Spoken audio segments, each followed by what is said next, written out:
ఈ కృపా సమాధానకరమైన ఈ మాసములో చివరి దినము శిలువ ధ్యాన దినము, అలాగునని మతోద్ధరణ పండుగ లేక బైబిలు పండుగ దినమున దేవుని యొక్క వాక్యమును దీపము చేత వెలిగింపబడిన మీ ఎల్లరకును తండ్రి అయిన దేవుడు తన కృపా సమాధాన రక్షణ హస్తము ఆశీర్వాద ఫలముగా అందింపజేసి దీవించును గాక. ఆమేన్. ప్రభువునందు దేవుని ప్రియబిడ్డలారా, దేవుని యొక్క మహాఘనమైన కృపను బట్టి ఉదయకాల దినమున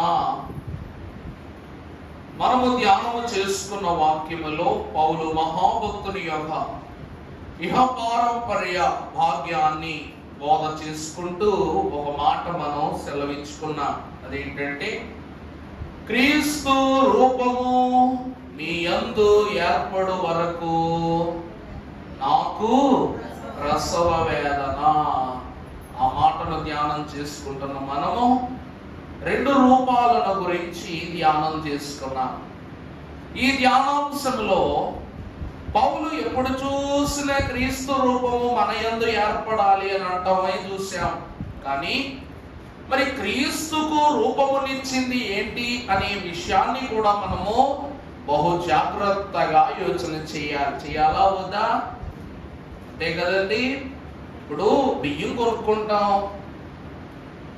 కొనుక్కుంటాం కదా అని చెప్పేసి వాడు ఇచ్చిన ప్రతి సరుకు కొనుక్కోం కదా.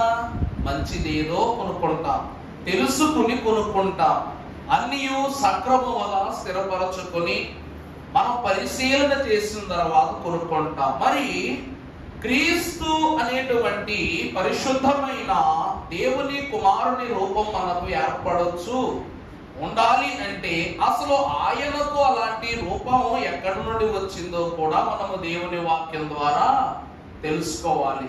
అందుకే 4 సువార్తికులను మనం ఉదయకాలమున జ్ఞాపకం చేసుకున్నాం. ఎలాగనా? మత్తయి వాక్యమును చూస్తే అబ్రహాము వంశావళి మొదలుకొని యేసు క్రీస్తు ప్రభు వరకు మానవ జనన విధానమును మత్తయి మహాభక్తుడు ప్రచురణ చేశాడు వాక్యంలో. మాట అర్థమవుతుందండి? ఈ వాక్య గ్రంథములో పరమ భక్తుడైన మత్తయి ఏమని రాశాడంట? ఈయన అబ్రహాము వంశావళిలో నుండి వచ్చాడు గనక ఈయన అబ్రహాము, ఇస్సాకు, యాకోబుల వలె మనుష్య దేహదారుడై ఈ లోకమునకు వచ్చిన మనుష్య కుమారుడు ఆయన యేసుక్రీస్తు ప్రభు అని ఆయన రాశారు. ఇక మార్కు సువార్తలోనికి వచ్చేసరికి ఈయన ఎవరు అనే మాటకు వస్తే దేవుని కుమారుడైన యేసుక్రీస్తు ప్రభు యొక్క సువార్త ప్రారంభము అని రాశారు. అవునా? దేవుని కుమారుడైన యేసుక్రీస్తు. ఈయనక ఆక్షర్యం పెట్టడంలా, ఈయన ఖచ్చితంగా దేవుని కుమారుడే అని ఆయన బల్ల గుద్ది చెప్పేశారు. ఇక మూడవది, లూకా సువార్తలోనికి మనం వచ్చినట్లయితే మహాభక్తుడైనటువంటి లూకా గారు అంటారు, ఘనత వహించిన తెయోఫిలా అనగా ఆనాడు దేవుని వాక్య సంపత్తిలో, దైవాభివృద్ధిలో, దైవ ధన్యతలో ఎన్నో ఘనమైన అంతస్తులను సంపాదించుకున్న తెయోఫిలా, నీ యాజకత్వ భాగ్యములోనికి మరొక సంరక్షకుడు, ప్రధాన యాజకుడు వచ్చాడని ఆయన ఎవరో కాదు, లేవి వంశము ద్వారా ఎందరికో గొప్ప స్థితులను కలిగించుటకు యూదా గోత్రమున ఉద్భవించిన నరుడు ప్రధాన యాజకుడు. అందుకే మన ప్రధాన యాజకుడు గనుడు అనే వాక్యాన్ని చదువుకుంటాం. అవునా కదండి? ఆయన ఎవరంటే ప్రధాన యాజకుడు అని లోక అంటున్నాడు. మరి యోహాను ఏమంటున్నాడంటే, ఆది యందు వాక్యం ఉండెను, వాక్యము దేవుని యొద్ద ఉండెను, ఆ వాక్యము దేవుడై ఉండెను. చాలా అద్భుతమైన మాట. క్రీస్తు ప్రభువుల గురించి ఇన్ని గొప్ప సంగతులను మీరు సెలవిస్తున్నారే, కానీ ఆయన యాజకుడిని కొందరు, ఆయన అబ్రహాము సంతతి వాడని కొందరు, దేవుని కుమారుని కొందరు అంటున్నారు. కానీ నిజమునకు ఆయన యొక్క స్థితిని పరిపూర్ణముగా వర్ణించాలి అంటే ఆయన ఎవరు అనగా వాక్యము. ఆ వాక్యమే శరీరధారి అయి కృపా సత్య సంపూర్ణునిగా మన మధ్యకు వచ్చును. ఆది కాండములో పరమ భక్తుల నుండి మనము నేర్చుకున్న గొప్ప సత్యము, వాక్యము రెండంచుల వాడిగల, ఎట్టి చెప్పాలి, వాడిగల ఖడ్గం. అంటే ఈ పక్కనైనా పదునే, ఆ ప్రక్కనైనా పదునే. మరి సుమయోను మహాప్రవక్త గురించి మనం చదువుకుంటాం. యేసుక్రీస్తు ప్రభు పుట్టగానే క్రొత్త సంవత్సరం మనకు ఎలా వచ్చిందంటే దేవాలయ ప్రతిష్ఠ ద్వారా వచ్చింది, అంతే కదండి. ఒక పాలు ఇచ్చు తల్లి అయిన మరియ కూడా తాకకుండగా యేసుక్రీస్తు ప్రభువును 7 దినములు పరిపూర్ణతలో ప్రోక్షింపజేసి 8వ దినమున దేవాలయములో యాజకుడు పరిశుద్ధుడైన ప్రవక్త అయిన సిమియోను చేతికి అప్పగించగా అతను అంటాడు, నాదా, నీ జనులైన ఇశ్రాయేలీయులకు నీవు కనపరచిన రక్షణ నేను కనులారా చూచి తిని. చాలా గొప్ప మాట. కానీ ఒక మాట అంటాడు, మరి అమ్మా, నీ గర్భములోనికి ఒక ఖడ్గము, అసలు కడుపులోనే ఖడ్గాన్ని మోసింది మరి అమ్మ. వాక్యము శరీరము ధరించుకుని కృపగా సత్యముగా తల్లి అయిన మరియ గర్భము ద్వారా అవతారం ఎత్తారు యేసుక్రీస్తు ప్రభు. అంటే ఆమె గర్భములో దేనిని మోసింది అంటే రెండంచుల వాడిగల ఖడ్గమైన వాక్యమును దేహ రూపముగా మోసినదై ఉన్నది. సుమియోను ఏమన్నా తప్పన్నాడా? ఈ ఖడ్గము ఇప్పుడు నీ గర్భములో నుండి జనించింది, కానీ రానున్న దినములో అదే ఖడ్గము నీ గర్భములోనికి దూసుకొని పోబోతుంది అన్నారు. అందుకే ప్రభునందు ప్రియబిడ్డలారా, ఈ వాక్యము ఎంతో ఘనమైనది. ఇది జగత్తు పునాది వేయబడక ముందే సృష్టి కొరకు ఏర్పాటు చేయబడిన వాక్యము. లోకములో ఉన్న ఎందరో గనులైన వారికి దైవ సారమును అనుగ్రహించిన వాక్యము. ఆది అపోస్తలుల సంఘమునకు పునాది వేసిన వాక్యము. జ్ఞానము కూడా పొందుకొనని క్రీస్తు శిష్యుల చేత బలమైన పత్రిక పాఠములను రాయించిన ఘన సత్యమే వాక్యము. ఈరోజు నిన్నును నన్నును పరలోక అందలము ఎక్కించనై ఉన్న గొప్ప సారాంశం ఏమైనది? వాక్యము. అందుకే వాక్యాహారము తినని ఎడల బలమాత్మకు లభించుట ఎట్లు అన్నాడు భక్తుడు. దేవుని ప్రియబిడ్డలారా, ఈ వాక్యమును ఈ లోకములో మొట్టమొదటిగా అడ్డుకున్న వ్యక్తి ఎవరు అంటే అపోస్తలుడైన పౌలు. ఈ వాక్యాన్ని సమాజ ద్వారము యొద్దే అడ్డగించున్నట్లు బైబిల్ గ్రంథములోనే దేవుని మాటలను ఎవరైనా ఆలకించినా, దేవుని నడవడికను ఎవరైనా కలిగి ఉండినా, యేసుక్రీస్తు ప్రభు యొక్క బోధలు ఎవరైనా తరికించినా సరే వారందరినీ కూడా పౌలు ఏం చేశాడంట? హతమార్చినట్లుగా వాక్యంలో చూస్తున్నారు. అలాగుననే ఆ కాలములోనే దేవుడు ఏ రీతిగా సౌలుకు సమాధానము చెప్పి పౌలుగా మార్చుకుని సువార్త పత్రికలు తన చేతే వ్రాయించారు, తన వాక్య గ్రంథములో భాగాన్ని ఇచ్చారు.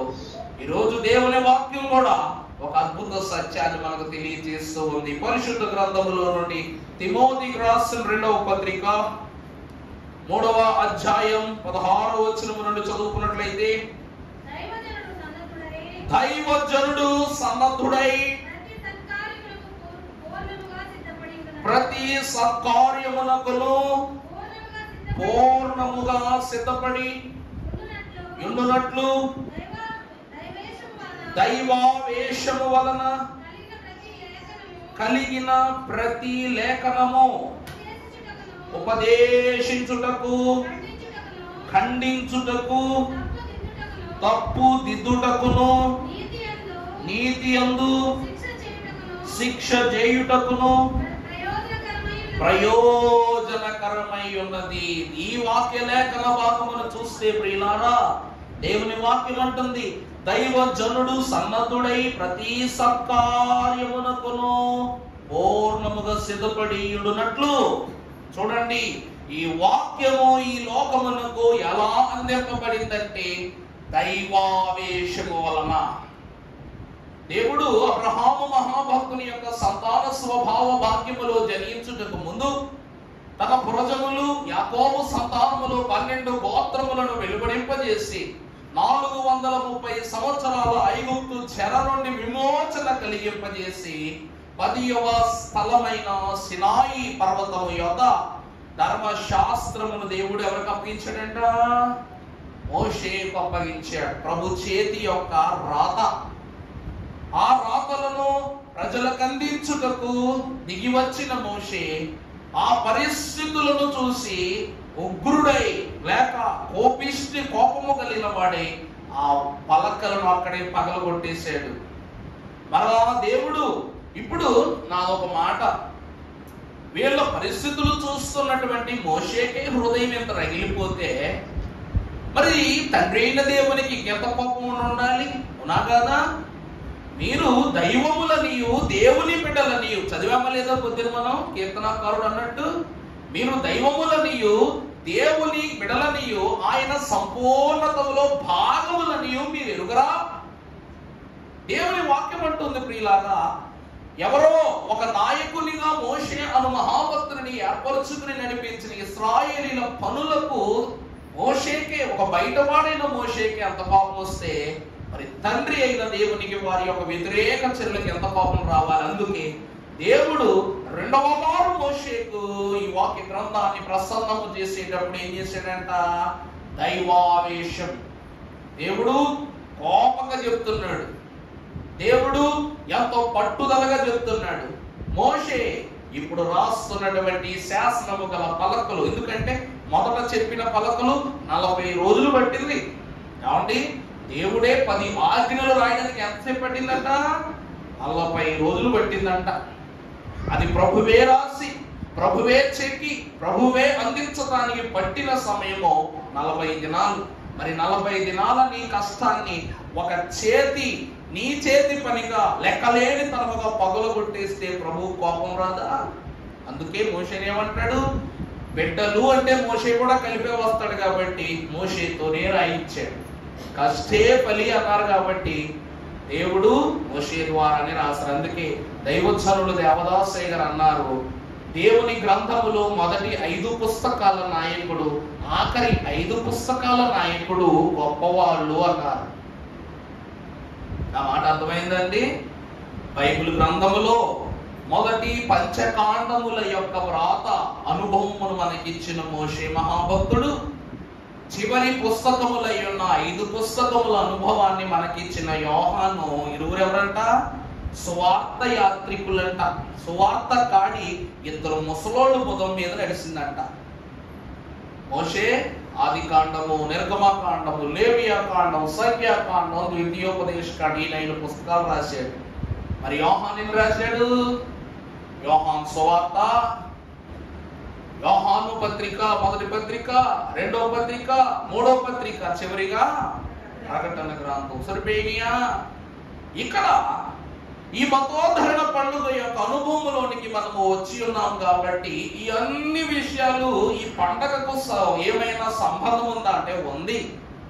ఆ కాలములో రోమా ప్రభుత్వము వారు దేవుని యొక్క వాక్యాన్ని పౌలు ద్వారా ఆపు చేయాలని ఆశపడినప్పుడు ఆ కాల పరిమితిలో ఉన్న ఆ పౌలు మహాభక్తుడే సువార్త బోధకుడై పత్రిక పాఠాన్ని రచన చేసి అందరికో వాక్యం అందించాడు.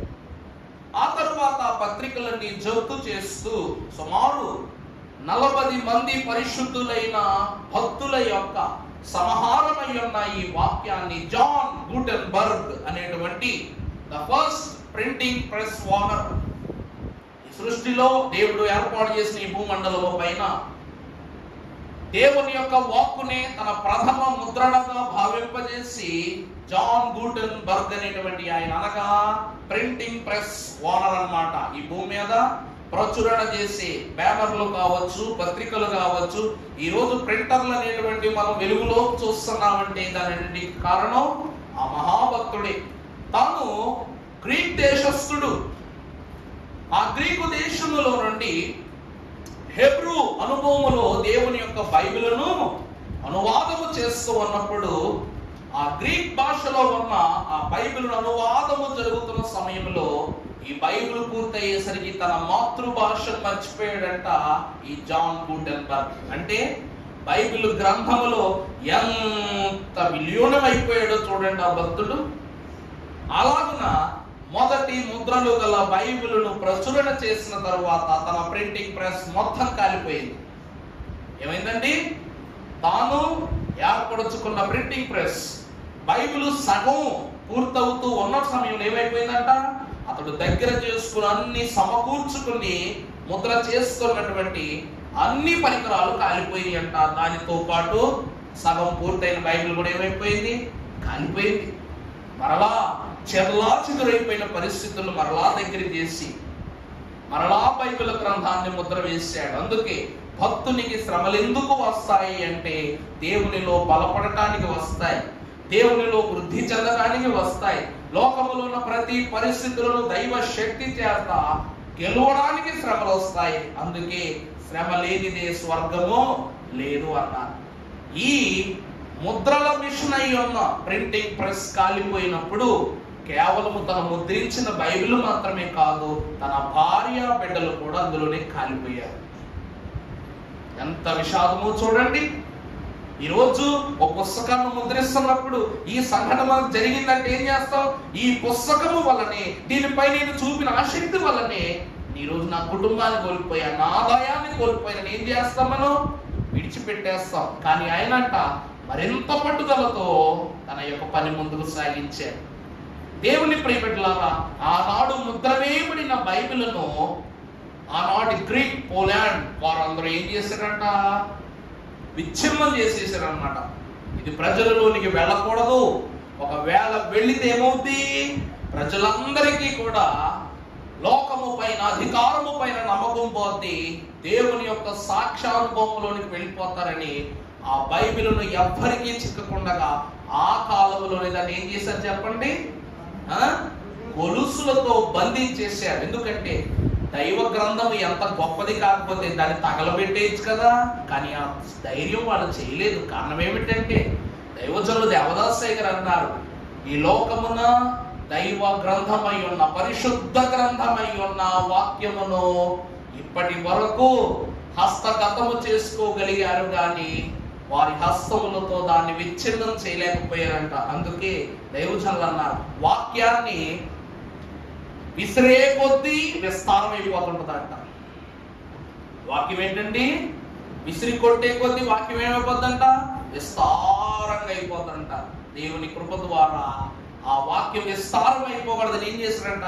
బంధించేశారంట. వాక్యాన్ని ఎవరికి దొరకకుండా. అప్పుడు కొత్త కాలం మొదలైంది. ఎలా అంటే ప్రజలు మన ఆధీనములో ఉండాలంటే వారి పాపాలకు మేమే ఆదరణ అవ్వాలి, అండ అవ్వాలి, బలం అవ్వాలనుకున్నారు ఆ కాలపు ప్రజలు. అప్పుడు పాప క్షమాపణ పత్రాలు అమ్మటం మొదలుపెట్టారు. ఏం చేశారండి వీళ్ళు? ఈరోజు నీ పరిస్థితి దుర్భరంగా ఉంది, భారంగా ఉంది. అప్పుడంట నీ సమస్యకు పరిష్కారము ఇన్నేసి రూపాయలని ఆ పత్రానికి ఏం కట్టేవారంట? వెలకట్టి అమ్మకంలో పెట్టేవారంట. దాని ప్రకారమే ఆ పత్రాన్ని దైవముగా భావించి అందరూ కొనుక్కుని వారి వారి గృహాలకు ఏం చేసుకునేవారు? దాన్ని మేకు దిగొట్టుకుని ఇది మా గృహానికి ఏమై ఉన్నది? రక్షణ అయి ఉన్నదని భావించేవారు. దాని విలువ ఎంత అంటే ఒక సాధారణ మనిషి మోయలేనంత. ఒక ధనికుడు తన పాపాన్ని నిమిషము పెంచుకునేంత కరపత్రం విలువ. ఆ కాలంలో సాధుత్వము తీసుకుని సెయింట్ థామస్ లోథరన్ గా ఈయన ఏం చేశారు చెప్పండి?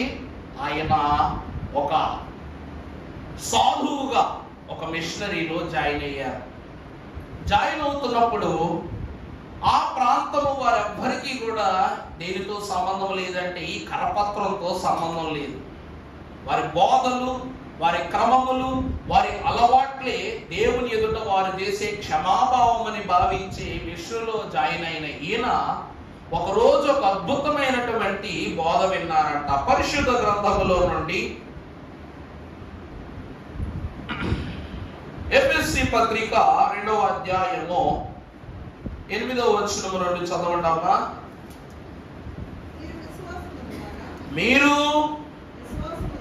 మీరు విశ్వాసము ద్వారా కృపచేతనే రక్షింపబడి ఉన్నారు. ఇది మీ వలనే కలిగినది కాదు, ప్రభునందు ప్రియులారా. ఆనాటి మిషనధికారిగా ఉన్న ఆయన ఈరోజు లోకములో ప్రకటింపబడుతున్న పాప క్షమాపణ మనుష్యుల వలన కలిగేటువంటిది కాదు. ఎవరి వలన కలిగేది? దేవుని వలన మాత్రమే కలిగేది. ఇది కేవలము దేవుని వరమయ్యున్నది తప్ప పత్రములో కొనుక్కొనవలసిందో లేకపోతే నడి బజారులో మనము సొమ్మిచ్చి వశపరుచుకునే వస్తువు కాదు అని వారి బోధలు వినిపించుకున్నప్పుడు మార్టిన్ లూథర్ గారు ఏమయ్యారంట? ఒక ఆలోచనలో పడ్డారంట. ఈయన ఎవరైతే రక్షణలోనికి రావాలో వారు క్షమాపణ గుణము కలిగి ఉండాలి. కానీ లోకములో జన్మమే పాపం. లోకములో మన జన్మమే ఏమిటంట? పాపం. దైవజనులు మార్టిన్ లూథర్ గారి యొక్క అనుభవాన్ని తెలుసుకున్న మిషన్ల నుండి వచ్చారు కనుక జన్మ పాపముల గురించి ప్రభువు యొక్క ఎన్నో గొప్ప సంగతులు తెలుసుకున్నారు. ఈరోజు దేవుని వాక్యం అంటుంది, అయ్యా జన్మ పాపం అంటే ఏంటండి అంటే, నువ్వు పిండముగా తల్లి గర్భమున రూపింపబడక మునుపే నిన్ను నేను, అంటే నువ్వు పిండము కాకముందే నీ పాప స్థితులు తల్లి గర్భములో అప్పుడే ఏమైపోయినాయి? పురుడు పోసుకోవడానికి సిద్ధంగా ఉన్నాయి. ఈ మాటను దైవజనులు ఒక మహాసభలో ఒరిస్సా ప్రాంతములో బోధిస్తున్నప్పుడు వారు అన్నారంట, ఈ లోకమున మనుష్యుడు పుడుతున్నాడంటే కుటుంబానికి ఆనందం. అమలారా, ఈరోజు నాకు కొడుకు పుట్టాలి, నాకు కూతురే పుట్టాలి అని మనం అనుకుంటున్నాం, కానీ నా కుటుంబంలో పరిశుద్ధులు పుట్టాలని మనం ఎందుకు అనుకోలేకపోతున్నాం? ఏమండి, అది కూతురైతేనే కొడుకైతేనే జన్మ పాపము ద్వారా వారు గడించేది మరణమే. కొడుకు పుడితే 100 ఏళ్ళు బ్రతుకుతారు, కూతురు పుడితే 150 ఏళ్ళు బ్రతుకుతారని ఎక్కడైనా శాసనం ఉందా? ఎంతటి వాడికైనా అధికమైతే 80 ఏళ్ళు, కాకపోతే 70 ఏళ్ళు. అవునా కాదా? దైవజనులు అంటున్నారు, ప్రభువా నా గర్భమున పరిశుద్ధులని నువ్వేం చెయ్యి, జన్మ తీసుకునే అనుభవం ఆశీర్వాదాన్ని నాకు ఇవ్వు. అందుకే ఇది దేవుని వరమే. అర్థమైందా అండి?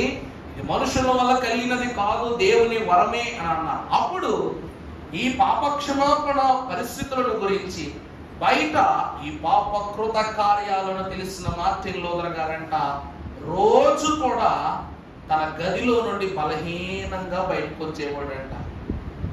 మార్టిన్ లూథర్ గారు ఎలా వచ్చేవాడండి? గదిలోంచి బలహీనంగా బయటకు వచ్చేవాడంట.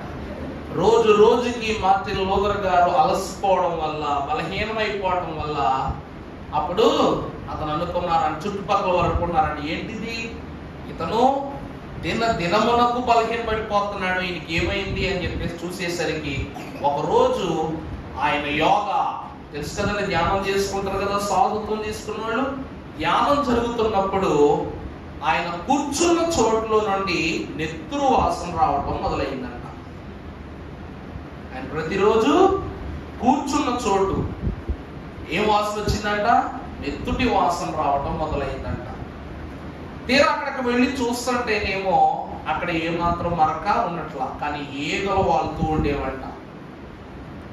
ఇలా కూడా దినదినము జరుగుతుంది. ఆ స్థలములో, ఆ ప్రాంతములో అందరూ కూడా ఎవరి దుస్తులు వాళ్ళే ఉతుక్కుంటారు. అంతే కదండి, ఎవరి బట్టలు వాళ్ళే శుభ్రం చేసుకోవాలి. మన కోసం దోబీలు చాకలోళ్ళు వస్తారు అక్కడికి, ఎవరి శుభ్రం అందరూ దుస్తులు శుభ్రం చేసుకున్నప్పుడు మార్టిన్ లూథర్ గారి ఛాయ కనబడేది కాదట. ఆయన ఎప్పుడైతే ఆ స్థలములో ఈ బట్టలు శుభ్రం చేసుకుంటారో మరలా అక్కడ కూడా రక్తం వాసన వచ్చేదంట. ఇలాగ ఏం జరుగుతుందని అనుకుంటున్నప్పుడు ఒకరోజు ఆయన గదిలో ఏవో శబ్దాలు, ఏడుపులు, మూలుగులు వినపడడం ప్రారంభమయ్యాయంట. అప్పుడు ఏం జరుగుతుంది అని చెప్పేసి ఆ మఠమునకు అనగా ఆ యొక్క స్థలానికి అధికారిగా ఉన్నప్పుడు ఆనాటి గురు సాధువు కొందరు ఆయన దగ్గరికి వెళ్ళి, అయ్యా మార్టిన్ గదిలో నుండి ఎన్నో శబ్దాలు వినబడుతున్నాయి, దినదినమునకు ఆయన బలహీనం అయిపోతున్నాడు ఆయన చెప్తే, అప్పుడు మార్టిన్ పిలిచి నీ గదిలో ఏమైంది, నీకేమైంది అని చెప్పి అడిగితే ఆయన ఏం మాట్లాడలేదన్న. అప్పుడు మార్టిన్ లూథర్ గారి గదిలోనికి వెళ్తే ఆయన అక్కడ నేల భాగం అంతా కూడా రక్తంతో నిండిపోయిందంట. తలుపు తెరవగానే వచ్చింది, రక్తపాసన వచ్చిందంట. వస్తే అందరూ కూడా కంగారిపోయి. ఈ సాధువులకు ఒక లక్షణం ఉంటుందండి, వాళ్ళ ఆహారం వాళ్ళే సంపాదించుకోవాలి, బయటకు వెళ్ళి భిక్ష ఎత్తుకోవాలి. సాధువులు ఏం చేయాలి చెప్పండి? భిక్షను ఆర్జించాలి. ఇలాగ ప్రతి ఒక్కరూ వెళ్ళి వాళ్ళకు కావలసినవి, నువ్వు పక్కోడు యాపిల్ తీసుకోకూడదు, పక్కోడు రొట్టె ముక్క తీసుకోకూడదు, పక్కోడు తెచ్చుకున్న అన్నంలో ముద్ద అని అడగకూడదు. నీకు ఆ రోజు ముద్దడాహారం వస్తే ముద్దే తిని తృప్తి పడాలి, అంతే తప్ప పక్క వాళ్ళు వచ్చి నాకు ఒక ముద్దే ఉందయ్యా నాకు ఇంకో ముద్ద పెట్టిన అడగకూడదు అంట. అలా తీసుకుంటే పాపము పంచుకున్నట్టు గుర్తు. నీ కష్టార్జిత నువ్వే ఫలించుకోవాలి. కాబట్టి ఈయన బయటకు వెళ్ళినప్పుడు అందరూ కూడా ఆహారం తెచ్చుకుంటే ఈయన ఆహారం అంతా కూడా చేకూర్చుకుని అది ఒకరికి ఇచ్చి ఒక కొరడా కొరుకు తెచ్చుకున్నాడంట. ఏం తెచ్చుకున్నాడండి? ఒక కొరడా తెచ్చుకున్నాడంట. ఆ తెచ్చుకున్న కొరడాతో దినమునకు 100 దెబ్బలు కొట్టుకునేవాడంట. ఒక రోజుకి 100 దెబ్బలు కొట్టుకునేవాడంట. అందువలన ఆ రక్తంతో నేలంతా ఏమైపోయింది? చిందింపబడిన స్థలంగా మారిపోయింది. ఎందుకు? ఇది పవిత్రమైన మఠం. ఇక్కడ చెడు చేరటానికి అవకాశమే ఉండకూడదు. కానీ నువ్వు నేలంతా నెత్తుని మరక చేసి అపవిత్రం చేసేసావు, ఏమిటి పని అని అడిగినప్పుడు ఆయన అన్నాడంట, మన నిమిత్తము 1 తక్కువ 39 దెబ్బలు తిని ప్రాణములో ఉన్న రక్తమంతయు కూడా శూన్యముగా మార్చుకున్న ఆ ప్రియుడగు ప్రభు పడ్డ కష్టము కన్నా గొప్పదా నేను చేస్తున్నా ఈ ప్రయత్నం? ఆయన పరిశుద్ధుడు, ఆయన యందు పాపమేమీ లేదు. అలాంటి ఆయన దేహమే తూట్లు పడిపోతే ఈరోజు మన నిద్ర లేవటమే పాపంతో, కన్ను మోయటమే పాపంతో ఉన్నాం. మరి మనకు రేపటి దినంలో ఆయన సన్నిధిలో ఆయన తీర్పులో నిలబడినప్పుడు ఎంత భయంకరమైన శిక్ష ఉంటుందండి. అందుకే అంతటి శిక్ష మనం ఎప్పుడు చదువుకుంటాం. అగ్ని ఆరదు, పొరుగు నీకు చావు రాదు, నీ బ్రతుకు చాలించుకోలేదు. అది జీవితం. ఆ బ్రతుకును సహించగలిగే శక్తి నాకు లేదు. అందుకే ప్రభువు నాకు అంతటి ఘోరమైన దండన విధించక ముందే నన్ను, నా జీవితంలో ఉన్న శిక్షను కాస్తైనా నేను ఏం చేయాలనుకుంటున్నాను?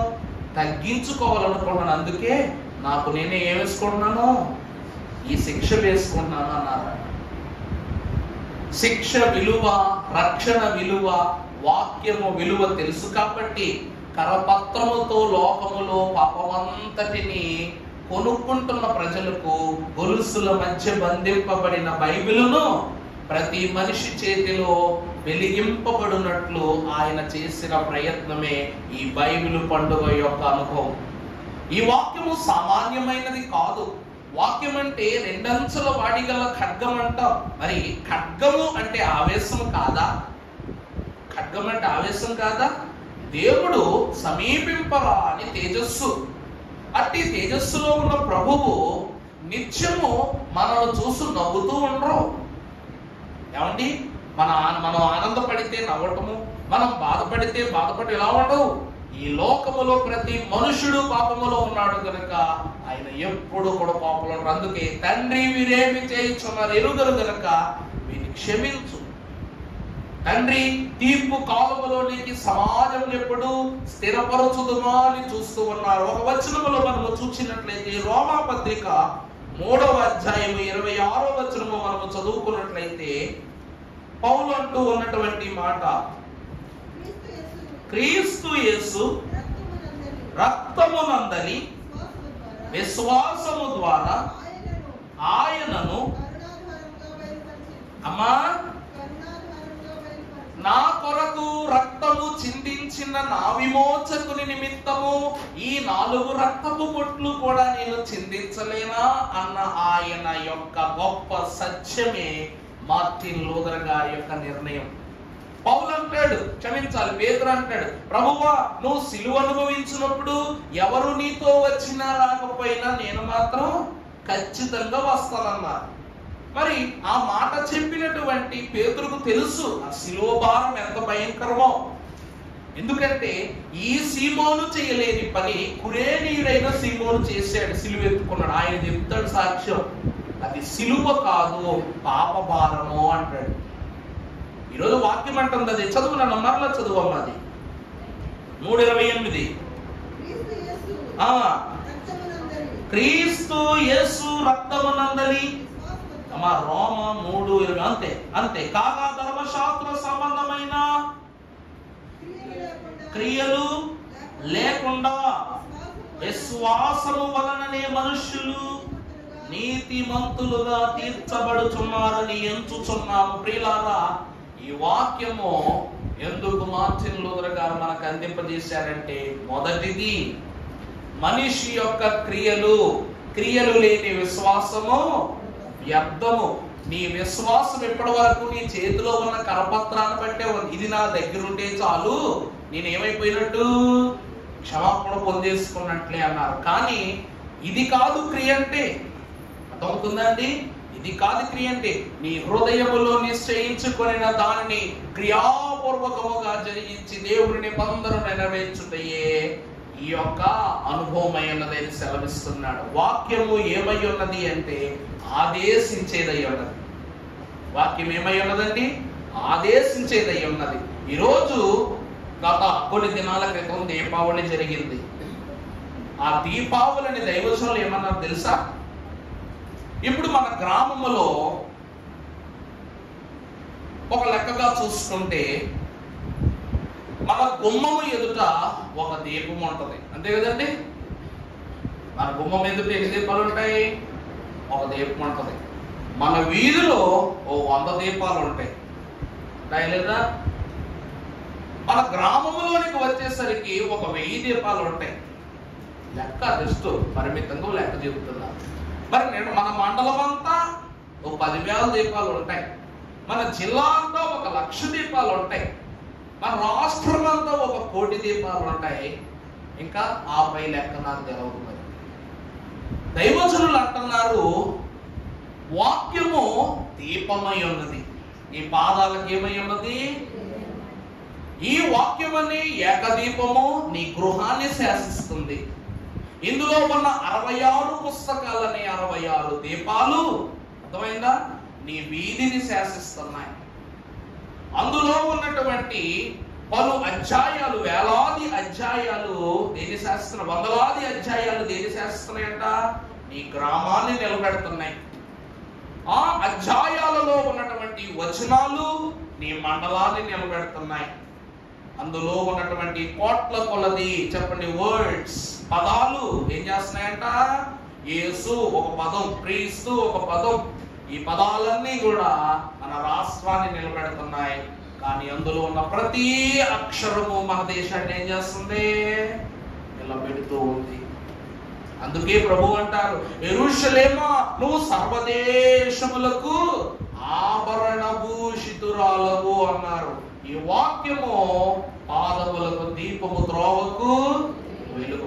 ఈ వెలుగై ఉన్న దీపము చీకటి అయి ఉన్న కరపత్రముల లోకములో బ్రతుకుతున్న మనుష్యులకు అందించుటకే తను చీకటి జీవితాన్ని అనుభవించి ఈ వాక్యాన్ని వెలుగై ఉన్న దేవుని మన చేతులకు అందించాడు దేవుడు.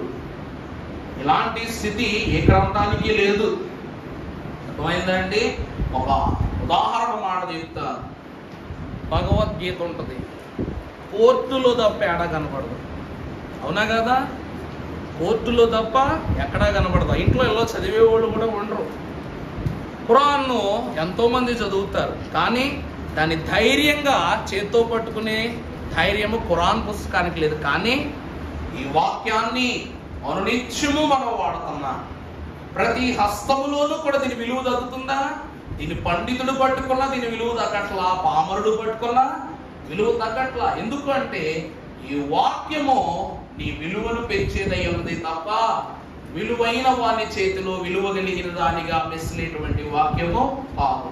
దీనిని ఈ విలువను విశ్వాస జనహిత హృదయములో ప్రస్థాపన చేసిన ఘనుడు ఎవరు అనగా సెయింట్ మార్టిన్ లూథర్ కింగ్.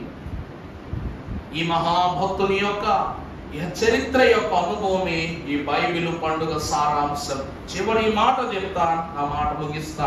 పరిశుద్ధ గ్రంథములో నుండి 1 తిమోతి 2:5 చివరి మాట చదువుకుందాం. దేవుడు ఒక్కడే, మధ్యవర్తియు ఒక్కడే. అది దేవుడు ఒక్కడే. రెండవది, దేవునికి నరులకు మధ్యవర్తియు ఒక్కడే. తర్వాత అంటే ఆయన పేరు క్రీస్తు యేసు నరుడు. దైవజనులు అంటున్నారు, బైబిలు గ్రంథము ఒకటే, తండ్రి ఒక్కరే, కుమారుడు ఒక్కరే, పరిశుద్ధాత్ముడు ఒక్కరే, పరిశుద్ధ గ్రంథం ఒక్కటే. అందులో ఉన్న ప్రతి సారాంశములో ఉన్న విలువైన సంగతులు కూడా, దానిని పొందిన విశ్వాస జనమైన వధువు సంఘము కూడా ఒక్కటే అన్నారు. ఈ ఒక్కటై ఉన్న దేవుడు సమస్తమును నీకు మిళితము చేసి, ఈరోజు దేవునికి నీకు వారధి ఏంటయ్యాడంటే వాక్యమే. ఈ వాక్యము ఈ లోకమునకు ఎలా వచ్చిందంట? శరీరధారిగా వచ్చిందంట. శరీరధారిగా వచ్చిన వాక్యమై ఉన్న యేసు ప్రభువును ఆనాటి రోమా ప్రజలైన వారు సిలువ వేసి బంధిస్తే పునరుద్ధానుడై లేచాడు ఆయన. అవునా కదా? మరలా ఈ వాక్యం మన యోధకు చేరకుండా గొలుసులు పెట్టి బంధిస్తే మార్టిన్ లూథర్ గారి ద్వారా మనలందరినీ కూడా పునరుద్ధాన భాగ్యంలోనికి నడిపిస్తుంది. దీన్ని ఆపే కొద్దీ వృద్ధి చెందుతుందా, ఆగిపోతుందా? అర్థమైందండి? దీనిని బలహీనపరచాలనుకుని పని కొద్దీ బలపడిపోతుంది కానీ మనం బలపరుస్తుంది కానీ ఆగిపోతుందా? అందుకే అన్నారు, దేవుని వాక్యము ఏమై ఉన్నది? బహు విస్తారమైన స్థితులను వృద్ధి చేయు, సంగతులను విపులపరిచే ఘన పుస్తకమై ఉన్నది కనుక దేవుని ప్రియులారా గమనించండి, గ్రహించండి. ఈ బైబిల్ పండుగ ద్వారా లోకములో కూడా అందని వాక్యము, ఆదాముకు అందని వాక్యం, నోవాహుకు అందని వాక్యం. నా మాట అర్థమవుతుందా అండి? నోవాహే ఆనాడు ఈ వాక్యాన్ని చేతబట్టుకుని ఉండుంటే 120 సంవత్సరాలు వాడనే కాదంట, విశ్వాసులు మనసులను కూడా బాగు చేసి ఉండొచ్చు. అవునా కదా? కానీ ఆ భాగ్యం ఆయనకి లేకపోయింది. దావీదు చేతిలో ఉన్నా లేకపోయినా, అతడు ఎంత గొప్ప స్థితిలో ఉన్నప్పటికీ కూడా ఆయన చేతిలో ఈ వాక్యం కనబడిందా? కనబడలా. సొలొమోను జ్ఞానంతో ఎన్నో సంపాదించుకున్నాడు. ఈ వాక్య గ్రంథాన్ని ఆ రోజే సంపాదించుకుంటే ఇంకా జ్ఞానవంతులు అవుతుందేమో మీరు అడగవచ్చు. అయ్యారండి, సొలొమోను సామెతల గ్రంథం ఎలాగ ఇందులో రాశాడుగా, పరమగీతం రాశాడుగా, ప్రసంగి రాశాడుగా. ఇవన్నీ రాసింది తన సొంత జ్ఞానంతోనైతే కాదు కదండి. అవునా కదా? ఇన్ని పుస్తకాలు రాసిన తన సొంత జ్ఞానం ఎక్కడైనా పనిచేసిందా? పనిచేయాల. ఎక్కువ తప్పులు చేసేవాళ్ళు ఎక్కువ సామెతలు చెప్తారు. మరి ఈ గ్రంథంలో ఎక్కువ తప్పులు చేసింది ఎవరో చెప్పండి? తన జ్ఞానము తెచ్చిపెట్టిన అజ్ఞాన స్థితులను సామెతల గ్రంథంలో రాసిచ్చాడు. సొలొమోను వైభవం ఎట్టిది అంటే దేవుని పరలోకాన్ని పొందలేనంత వట్టిది అన్నాడంట భక్తుడు. నా మాట అర్థమైందండి? అందుకే ఈ వాక్యము నీ జ్ఞానాన్ని మాత్రమే కాదు, నీ ధ్యాన భాగ్యాన్ని కూడా పరలోకములో ఫలింపజేసే గొప్ప సాధనము కనుక అతి సాధకుడై ఉన్న ప్రభువు దైవావేశము వలన ఈ లోకమునకు వచ్చిన వాక్యాన్ని దైవజనుడై ఉన్న యాజకుడైన వారు దీనిలో ఉన్న తప్పులు సరిదిద్దవచ్చును, మార్చవచ్చును, ఏ చిక్కులున్నా సరిచేయను వచ్చును. మార్టిన్ లూథర్ గారు సరిచేసిన వాడు. కరపత్రముల పద్ధతిని వాక్యము ద్వారా ఏం చేశాడంట?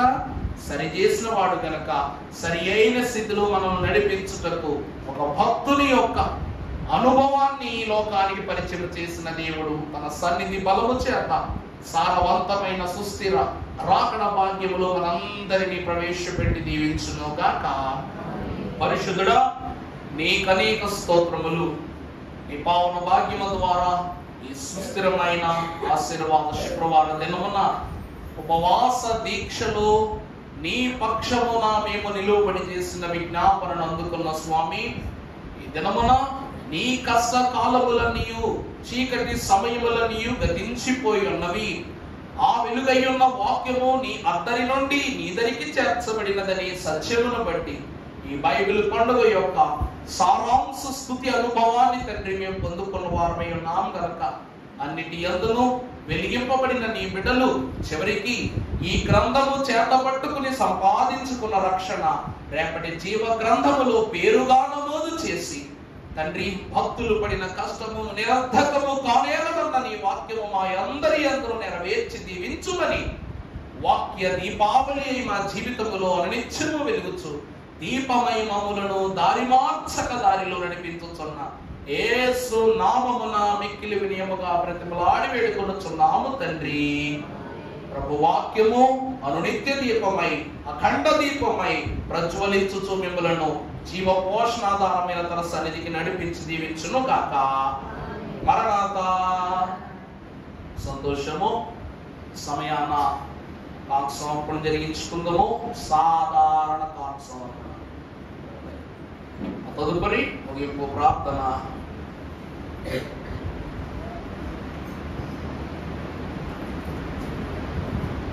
పాడనమ్మా.